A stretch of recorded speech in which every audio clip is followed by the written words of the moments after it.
is time for the hot topic of the hour. The House voted yesterday to hold Attorney General Merrick Garland in contempt of Congress for refusing to release the audio tapes of President Biden and Special Counsel Robert Hur. Fox News' Chanley Painter is here with more now. Chanley, good morning to you. Hey, good morning, Maria. The contempt vote was along party lines, and with the House now holding Attorney General Merrick Garland in contempt of Congress, they're now referring the top DOJ official for criminal charges. This all stems from Garland's refusal to turn over audio recordings of Special Counsel Robert Hur's interview with President Biden, where he concluded no criminal charges were warranted in Biden's handling of classified documents, saying it would be difficult for a jury or to convince a jury that the 81-year-old president has a poor memory. Republican leadership argued that Americans deserve to hear for themselves why Hur did not charge Biden. Democrats worry the GOP will use the tapes for political warfare in an election year.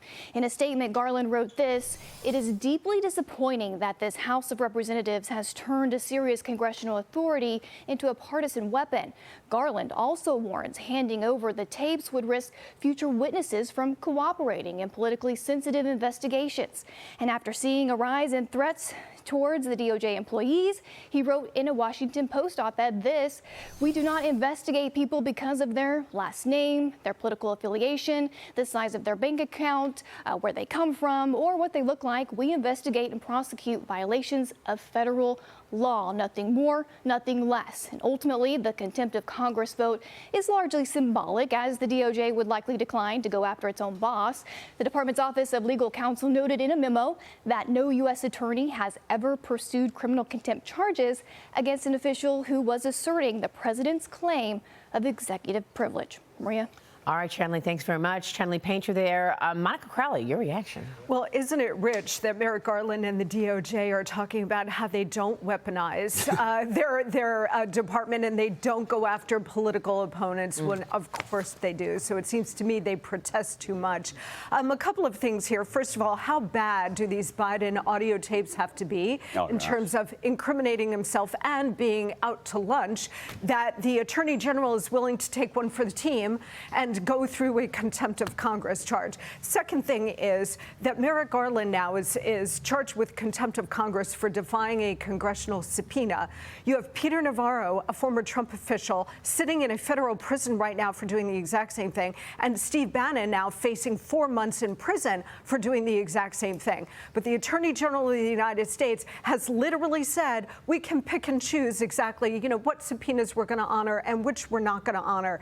So we no longer have the rule of law in this country, and this is something President Trump has said he is going to fix. This is exactly what I was thinking about yesterday, Monica. I think you're spot on. I mean, this issue of executive privilege is exactly what Peter Navarro said when he pushed back in terms of responding and providing anything for that subpoena, and they threw him in prison. Right.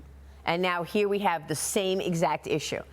Merrick Garland and the White House saying executive privilege. How do you see it? Well, the way I see it is this is the reason why Americans don't trust the Department of Justice. Right. There's no trust in the federal government. Fewer than 2 in 10 people trust the federal government right now. And Merrick Garland's out there complaining, and whining in his op-ed, saying that it's not his fault, that it's the fault of the Republicans for weaponizing all of this. And it is just so out of touch because, listen, the bottom line is if they don't trust you and they're not hearing your story, it's not necessarily your fault. It's not the American people's fault that they're believing this. He has to do something to convince the American people that it's not true, and he's not going to be able to because they can see it with their own eyes. And these numbers are staggering. He should be very concerned that people don't have faith in some of the most important institutions in this country. But it's on him. Yeah. I mean, it's incredible to me that the Democrats over and over again attack Republicans for the things that they are actually doing. And it happens over and over. Did you hear the new one recently? They're saying that Trump has mental capacity issues. And I mean, it's just incredible. Absurd. As if we're not seeing all of this play out in real time. How do you see all of this? Yeah, I mean, the whole, when you look at everything that's happening, the Democrats have been doing this for years. And they've been very effective at doing it. The sleight of hand, the misdirection, the look here, not there. I mean, you go back to Hillary Clinton when she paid for research services, which was the Steele dossier, coded them as legal services, and then was completely let off the hook. She had to pay a $113,000 fine, no criminal charges at all. And you contrast that with Trump, 34 felony charges, right? So this has been going on for a long time. This is obviously the pot calling the kettle black. Yeah, I mean, exactly. that's exactly what you see happening Now here. Republicans want accountability for that, for the 51 intelligence officials who claimed in 2020 that the incriminating photos and messages found on Hunter Biden's laptop were Russian disinformation. Of course, that allowed Joe Biden to discredit the whole thing, discredit the laptop and all of its evidence during the 2020 election.